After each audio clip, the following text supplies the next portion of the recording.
అంగన్వాడీ టీచర్లను గుర్రాలతో తొక్కించిన చంద్రబాబు ఇప్పుడు మహిళలకు రక్షణ కల్పిస్తానంటూ కల్లబొల్లి కబుర్లు చెబుతున్నాడని వైఎస్సార్ కాంగ్రెస్ పార్టీ ఎమ్మెల్యే భూమన కరుణాకర్ రెడ్డి మండిపడ్డారు.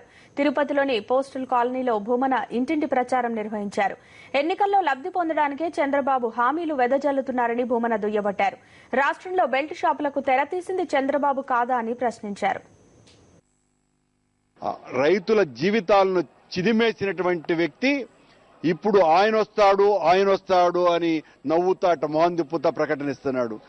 ఆయన వస్తున్నాడు అంటే జనం సస్తున్నారు అనే అర్థం. అంగన్వాడీ టీచర్లను గుర్రాల మీద తొక్కించినటువంటి వాళ్ళెవరు? ఆ అంగన్వాడీ టీచర్లలో గర్భవతులుగా ఉండి ఆ రోజున గర్భస్రావాలు అయినటువంటి వాళ్ళెంతమంది? చంద్రబాబు నాయుడు చేసినటువంటి దుర్మార్గాల కారణంగా ఈయన మహిళలకు భరోసా ఇస్తాడు అని అంటే నమ్మేవాళ్ళు ఎవరైనా ఉన్నారా?